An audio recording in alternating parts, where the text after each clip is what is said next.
today. I'm here all to give you my review for Star Wars Episode 3, Revenge of the Sith. And first of all, just wanted to say, I wanted to shoot this one for Force Friday, but things came up, I just didn't have time. It's a good thing I'm getting to it now. I wanted to show you all guys what I got for Force Friday. I got this Lego set. I love Legos. I got more Funkos, but this is the one I unboxed. Wanted to show you guys this one. And I got this awesome t-shirt. Yeah. So let's go on to review. I didn't want to do the original ones because I think I should save those for another time. And you guys know already how the prequels are. Let's not talk about them right now. I wanted to get on to the watchable prequel. The one that finally kind of got it right. And I'm going to first off and say, I like the prequels. For me, I accepted them for what they are. I have fun with them, okay? They're not the best, but I still love them as what they are. But I understand why people hate them. This movie, now let's get on to the review, has improved already. This is, hear me out, like the Return of the Jedi of this trilogy. The technology was finally better than the last two. From when you see the X-Wing fighters open up in the film, going around, that was impressive. I thought it was very detailed. The lightsaber and all the other action sequences also were more realistic now, because like looking at the Phantom Menace, like the ones with the droids and the Jar Jars, they didn't look real. Right here, this action sequences, like with the Chewbacca, with all the Chewbaccas and the Wookiees, that was impressive too. So the CGI for me is a +1. I loved how the CGI now was better. I'm gonna get on with the lightsaber battles. The lightsaber battles, they were understandable now. They're still, you know, not as heavily impacted of emotion for me, seeing them fight for what they're fighting for. But you can see why in this one now, the good guys and the bad guys, the light side and the dark side, are fighting one and off. You can see now why. But it's not like, you know, Luke confronting Vader to bring him back to the good side.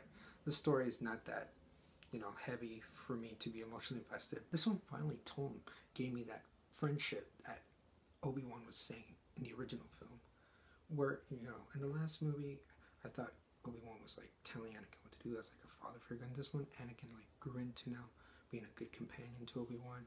I felt their friendship. I believed it. They were good one and off each other. The script from time to time, you can still see wasn't that good, but when them two were together, finally they were able to make something from the dialogue, and it was, you know, it was better now. It wasn't that much of a cringe. A lot of people in this film was finally improved a little bit. There are times where we have this staleness in some of the scenes, but I believe it now. It's believable now seeing these characters interact now. This was the first one that was PG-13, and my God, it didn't, you know, hold up.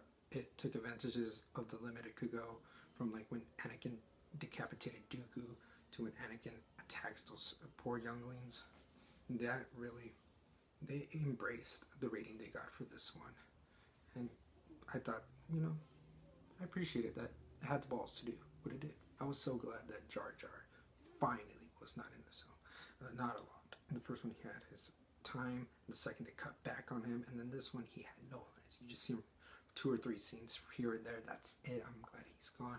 They also, you know, hold back on that relationship that Anakin and Padme had. The last one that was, you know, just unbearable.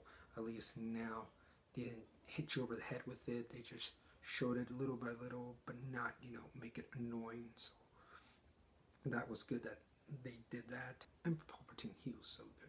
And Palpatine knows what to do in these films. He was good at, you know, convincing Anakin to come to the dark side. He planned what he needed.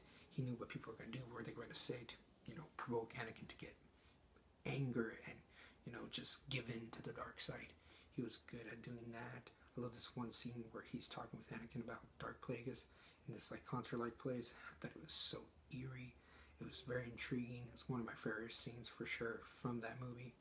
Palpatine just knows what to do. This was the story where we wanted to see Anakin turn into Darth Vader. I felt like in the other two they took too long to get to where they wanted to. This one was the one I've been waiting for. I'm glad that they finally did it. I thought it was kind of odd. I thought it was very simple the way Anakin turned, but I understood why he turned. I just thought, you know, Emperor Palpatine was just like, you from now on, you will be Darth Vader. I'm like, that's it? Like, is there a story behind it? Like, come on, there has to be something. But still, I thought that scene was powerful for him, you know, to turn. I liked him at first, but then I, you know, started getting annoyed by him when I watched this movie when I was young. So it worked for me as a kid. I still think now this seems a little bit odd, but it's fine. Obi-Wan is the bright light of this trilogy. He, played by Ewan McGregor, brings his own take to Obi-Wan still paying homage to Alec Guinness, and I think he does a good job. I feel like he was like the surrogate of emotion that I had for this film. You know, that scene that had in Mustafar where he's fighting Anakin, that was a good scene. I heard that Steven Spielberg probably directed that. If he did, I can tell. It's noticeable.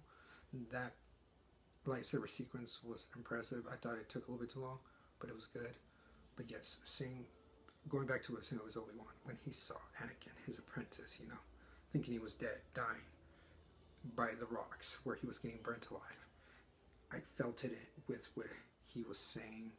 Like, he worked what he could with the script. I thought it was very emotional.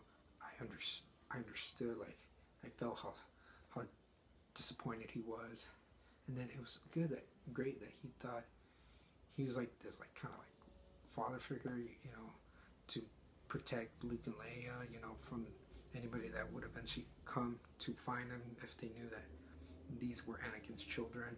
I thought he did good trying to protect them, you know, sending them off to other places, which will eventually lead on to the Star Wars trilogy that we know. But yes, overall this movie, it wasn't great, but it was an improvement from the last two. I could watch it from time to time, see it as like this Saturday morning cartoon kind of vibe. I love it. It's definitely the best of the three. I can enjoy this one.